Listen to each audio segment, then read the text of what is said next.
Manana Sizuas, Imina 35 na legislature in Guam is back from recess. Colleagues, on the agenda right now, we are back at Bill 255-35. I will now acknowledge the author of the legislation, Senator Pito Terlahi. Jose Pito Terlahi, you are recognized, Senator. Good morning, Hafaday colleagues. Thank you very much, Madam Speaker, for giving me the opportunity to actually repeat what we have been going on since yesterday. Madam Speaker, I move to place Bill number 225-35 COR as amended by the Committee on Public Accountability, Human Resources, and Guam Build-Up on the third reading file, and I would like to discuss it. Yes, Senator, but that's Bill 255, am I right? Yes, ma'am. Bill 255? Yes, ma'am. Okay, on that motion, please proceed. Thank you again, Madam Chair and Madam Speaker. I move to withdraw my amendment.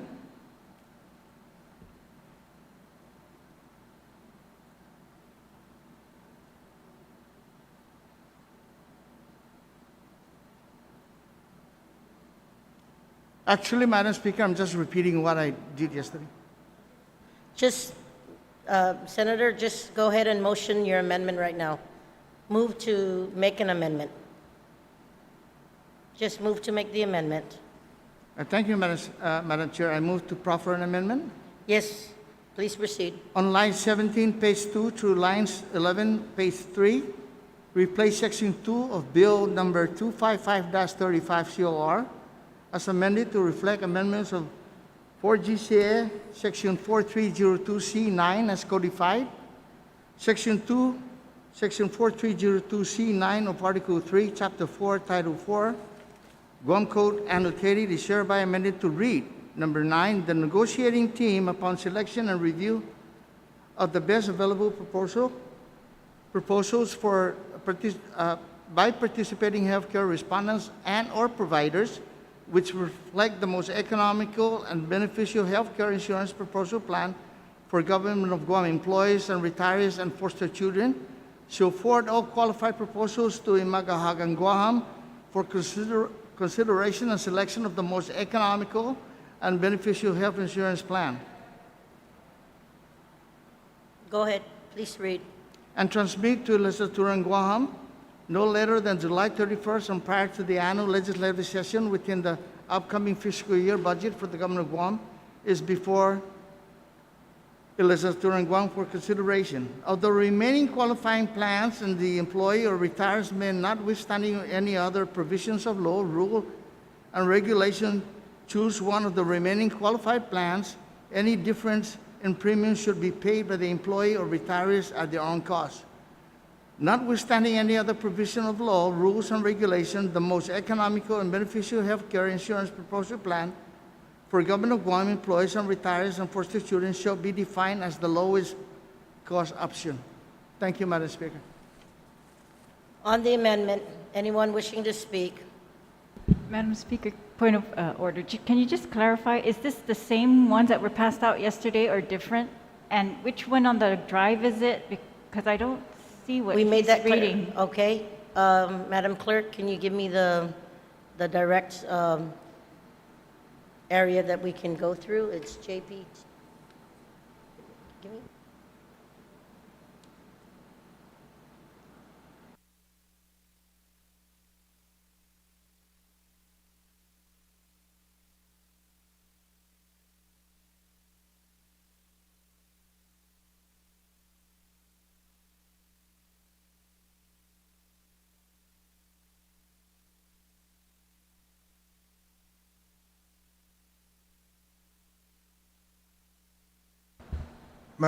Madam Speaker, point of information.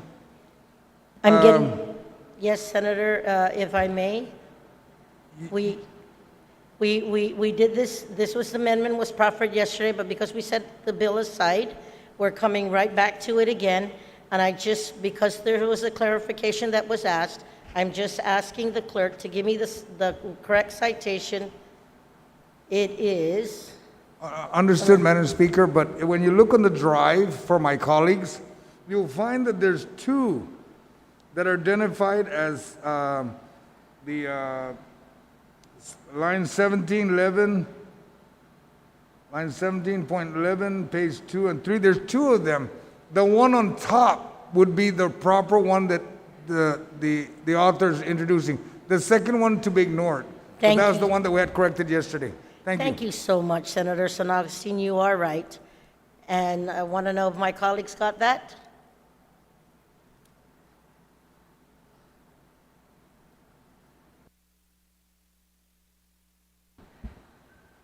So this is the same amendment as yesterday, just to change the word, or add the word transmit, take out the words for its review, and then add the notwithstanding paragraph. Yes, ma'am.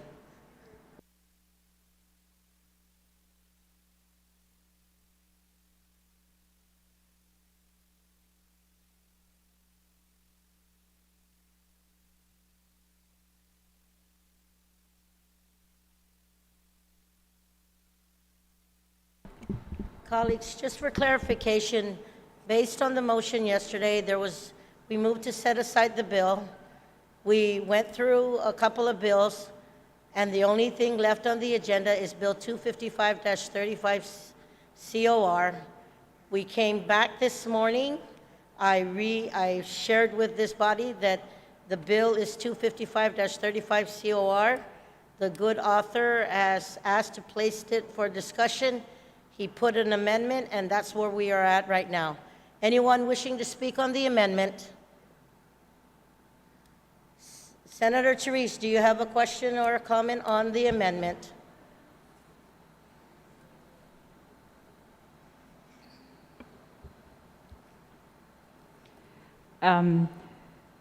Yes, so on the amendment, so there's two parts of or three parts of the amendment, and on the part where it adds in the word transmit to the legislature, I have no issue with that. There's a part that says to the legislature, it takes out the words for its review, so we're just transmitting to the legislature, and I have no issue with that. I'm actually in favor of the third part of this amendment that adds back in the words notwithstanding. It actually is adding back in the definition of most economical and beneficial healthcare insurance proposal plan. And well, it's adding back in part of it from the original statute or the current statute. And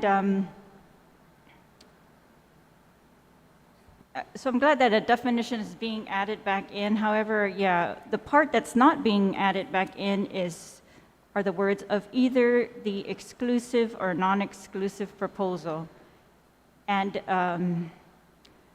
you know, we went through a lot to get this language in. It took years, I think, to finally define what was going to be the most beneficial health plan for the government of Guam, and to tie it strictly, you know, we've already heard from Mr. Byrne that, you know, the benefits are pretty much, you know, they're set by the federal requirements, local statutes. We tell them which benefits we want our employees to get.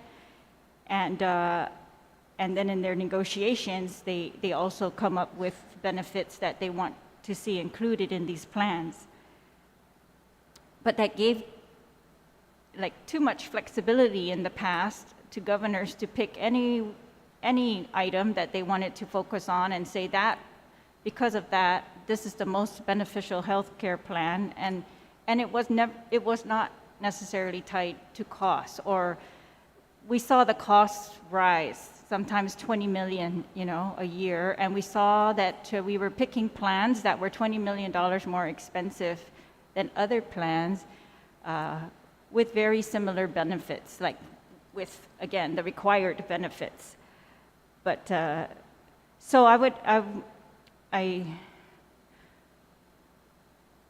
okay, so we're sending a floor amendment, Madam Speaker, to add back in the words of either the exclusive or non-exclusive proposal. Since we are sending all proposals to the governor at this point, or by this bill, we're not sending the best, we're sending all of them.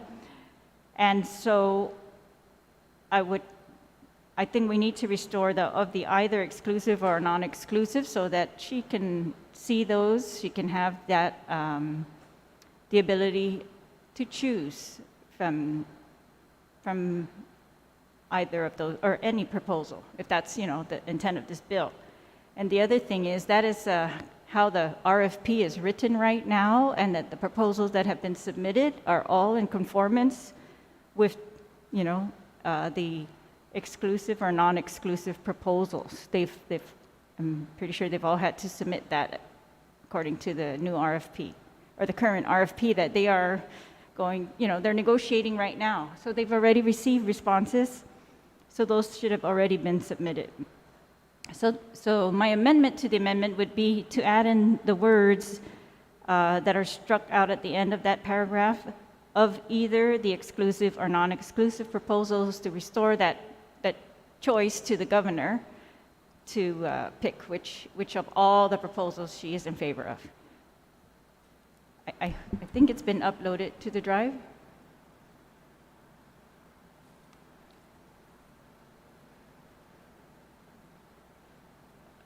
Yes?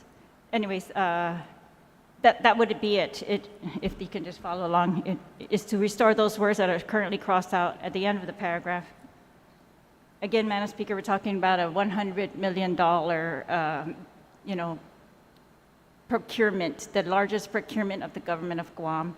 And if we are going to, as Mr. Burns said, increase costs, then I would like to make sure that the governor has all the options in front of her to we're going to have to handle those costs. Thank you, Senator Therese.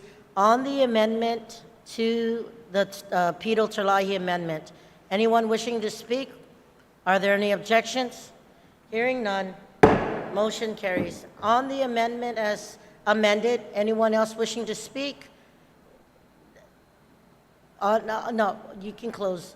Are there anyone wishing else to speak? Senator Mary Torres, I will recognize you on the amendment as amended. I just want to ask the proffer of this amendment. If you read the language in its entirety for what it is, what it seems to be saying is that any proposal that is submitted to the government of Guam in the procurement, so long as it is responsive, in other words, it answers all the questions, meets all the criteria, it will fall into the category here of the most economical and beneficial healthcare insurance proposals. So long as it makes the cut and doesn't get disqualified for being non-responsive, it's in the pool, right? That's the way it seems to read. And then of that pool, this amendment is saying you're gonna send, of that pool of the most, you're gonna send one that you believe is the most of the most qualified plans, which just is, I can't reconcile how you have the most of the most of the most. I mean, there's great, greater, greatest, but I think that most is sort of the top line, so that's a little strange. But the question that I have to the author is, what essentially we're doing is we're sending the governor through this proposal, any bid proposal that qualifies, that makes it through the process. But one will be recommended above the others. That's correct, right? Well, Would the you way like to that- the answer way that, Senator Terlahi? No, not necessarily to Senator Terlahi. I was referring that question to Mr. Pito Terlahi. Yeah. Yeah, I'm sorry, addressing Senator. the question, Senator Torres, Yes. to Senator Pito Terlahi. So the idea is all of the packets will be sent because they are the most qualified. But of all those packets, only one will be recommended to be the most of the most qualified to the governor as the most economical and beneficial. Is that correct? He said, yeah. Can you say the answer? That is correct, Madam Yes. Speaker. Okay, and then it goes on to further state that of the remaining ones that is not the most of the most, the government of Guam employees or retirees can buy into that, right? That's what this is saying. They can choose to buy into that's separate from the one the governor decides is the most. But my question then is, have we now set into we're now changing the specs of the procurement because now we're not contracting with one exclusive or two under a non-exclusive, but we're actually contracting with every single one of them that qualifies. So the government is not contracting right now in this scenario where you win the business, the insurance contract. Essentially, everybody will be contracted with the government who submits a proposal. Isn't that correct, the way this reads? Because employees then can elect to go with, if not the one that the governor determines is the one, but the others. But there has to be a relationship with the government to allow the employees and retirees to opt in, right? It's not an independent, it's the government's contract with all of them, which is very different from the way the procurement is set out. So I just want to know if that's going to be an issue, because I just can't see how you put in a bid believing that you're going to get either a non-exclusive contract or an exclusive contract. And now you're saying, well, actually, whoever sends in a proposal, all of you are going to get a contract. Yes. Senator Ma- Joe San Augustine, you have a point of information. Madam Speaker, in light of that statement of our colleague here, then maybe we should reconsider the vote that we just passed. I'm going to take a moment. If we I'm can gonna take a reconsider moment. that vote we just did the amendment on, because if it's saying what you're saying, Senator. Senator, please direct the podium, please, sir. Madam Go ahead. Speaker, if what she's saying, if it's the most, as defined as the low-cost option, it wouldn't matter if it's exclusive or non-exclusive, ma'am. So in other words, you don't need that put in. Just because they did it in the past, it took a long time to get it, doesn't mean that it's a good thing to keep on. I mean, that's why we've done this with many of the bills and laws. Point of We have order, to make Madam changes. Speaker. We're Thank not- you, We're Madam going to Speaker. take a Debating that moment's motion recess, anymore. Senator. That motion's Senator, passed. we'll She's go ahead talking and take about the a recess. overall motion. We are in recess.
Back in.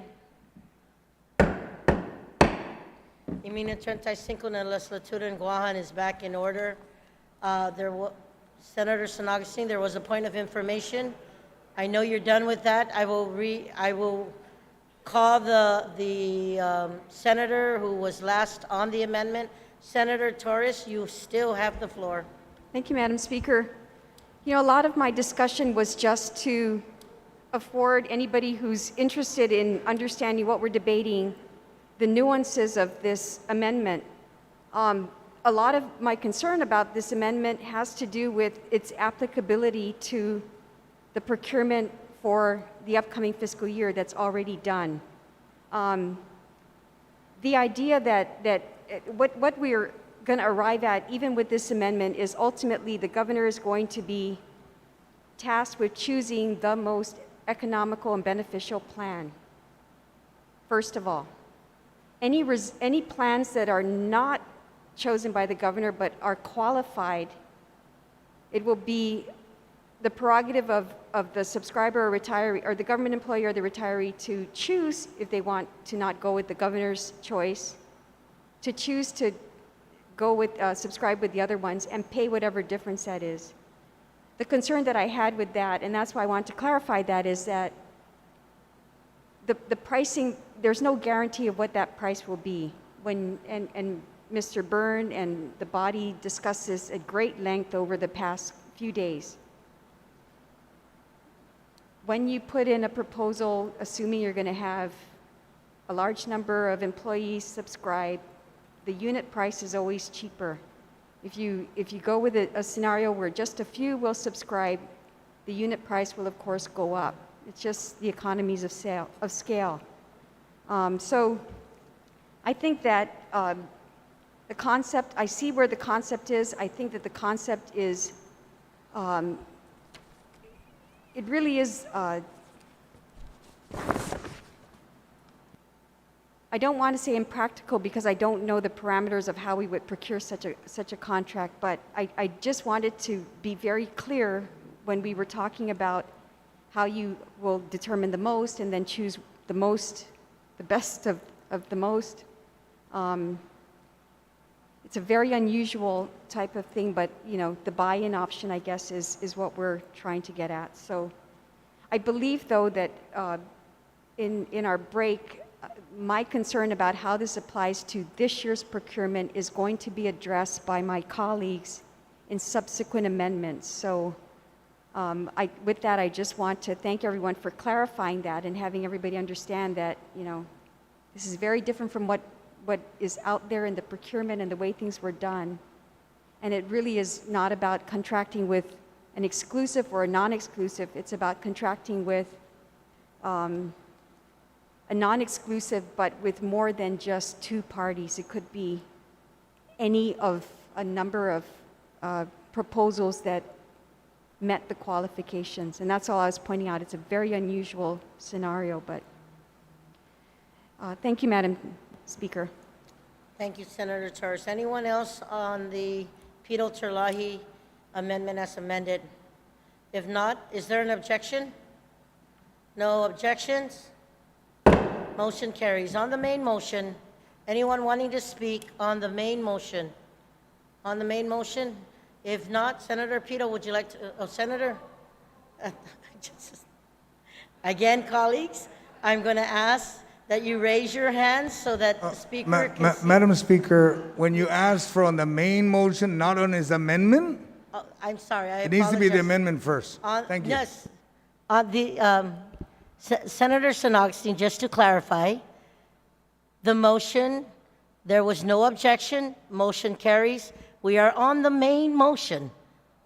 On the main motion. So Senator Pito still has the floor? No, we are on the main motion now. Senator Pito, do you still want to speak on the main motion? We are on the main motion now. He had an amendment. Senator Pito, would you, your amendment passed. Do you still want to speak on the main motion? I just want to speak and kind of just reinforce my support to Senator Torres regarding her points of views regarding the issue. I just want to say that she's right. In previous years, But- all the insurance companies or insurance providers that volunteered to be part of the bidding process, several of the insurance companies that participated in that bidding process will be sent to the governor. Se- And the governor Yeah. would choose Senator one. Pito, please, Terlahi, I just want you to know that on your motion, it already passed. So I want you to know that you still have the floor if you want to speak as part of your opening remarks. Or do you want our other colleagues to speak on the main motion? I would allow that to my colleague if Yes. they have something. Thank you, for- Senator Terlahi. On the main motion, I have Senator Joe San Augustine to speak on the main motion. Thank you very much. Thank you, Madam Speaker. I have several amendments to be introduced. The first one would be, you'll find it on the drive. It'll say line 2, page 2.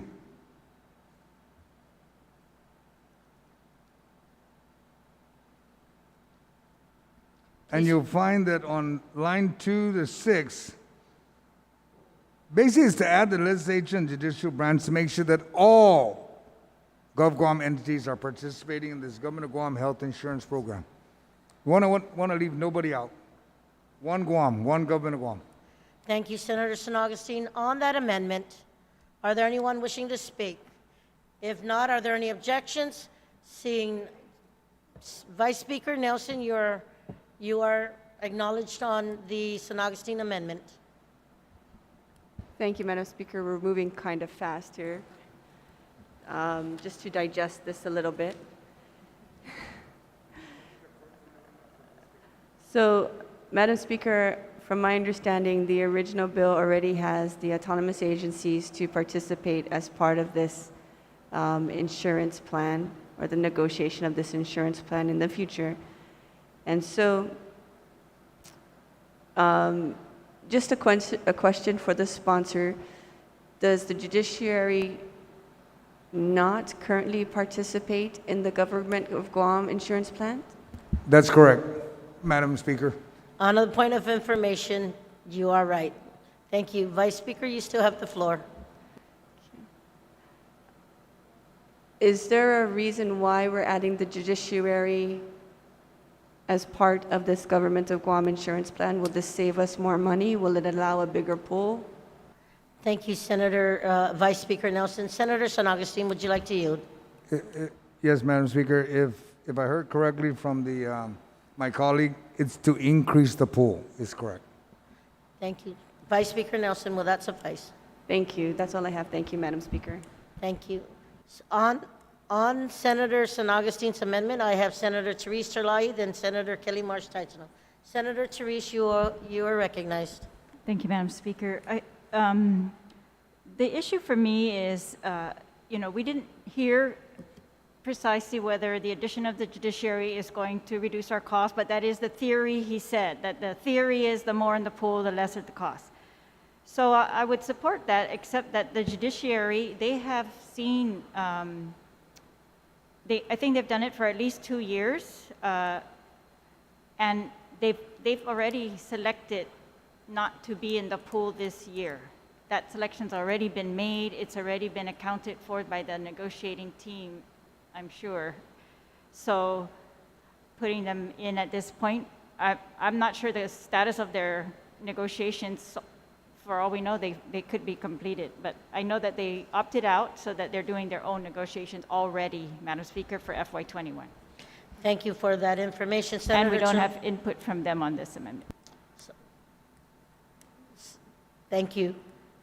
Anyone else on the amendment? Senator Kelly Marsh Taitsino, you are recognized on the San Augustine amendment. Sujus Maasi, Madam Speaker. So I have a question, and State your question. a part of it was already discussed. So we're talking about trying to increase the pool, but I think the language is still in here since nothing's being struck out.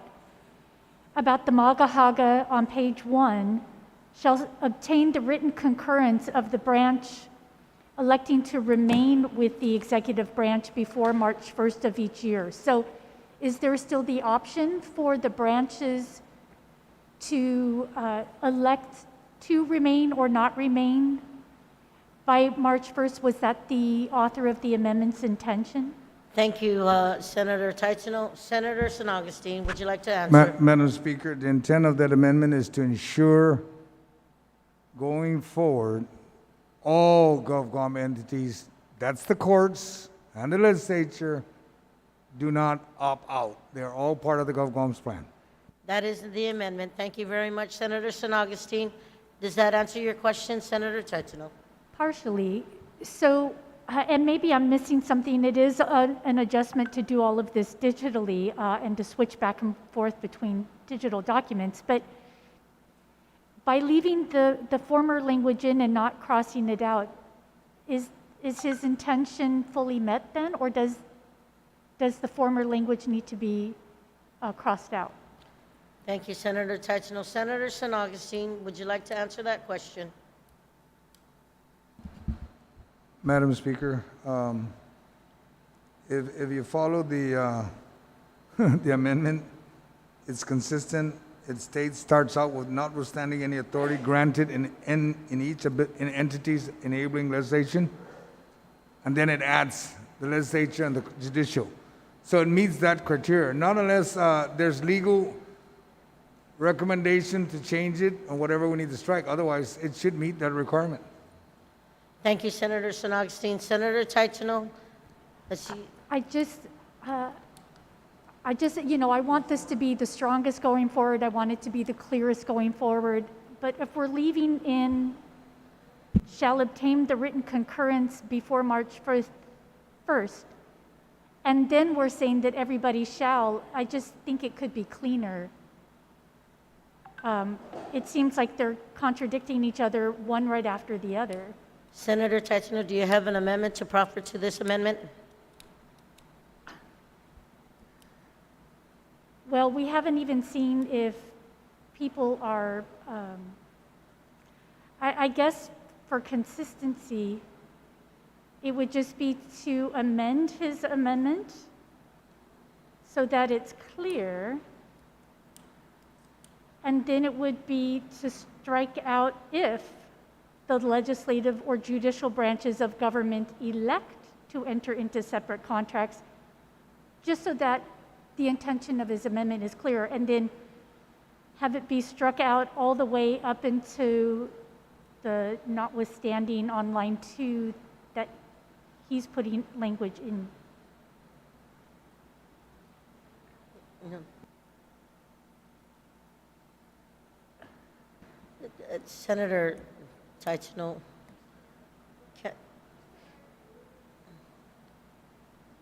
I mean, if we're going to say in the sentence that they can elect up to March 1st, and then in the absolute next sentence, one space later, say that they have to be in there, it doesn't seem clean or clear.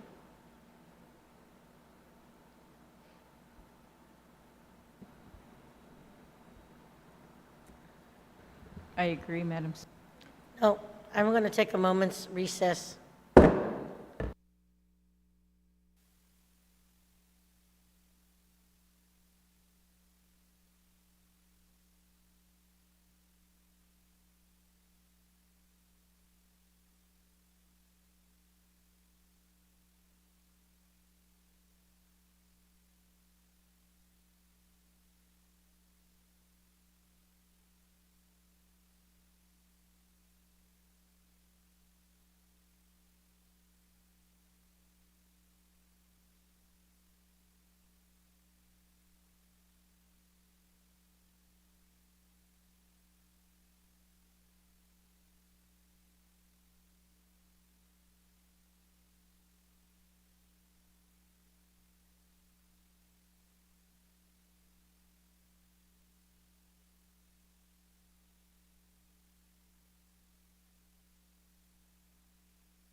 Senator Joe, you still have the floor, sir. Madam Speaker, I ask that legal is reviewing now the document, the bill, and the amendment, and they just asked for more time, and because of the time right now, I just recommend we recess until 2 o'clock, gives them time to review it. On Thank that you. motion, we are on recess till 2 p.m.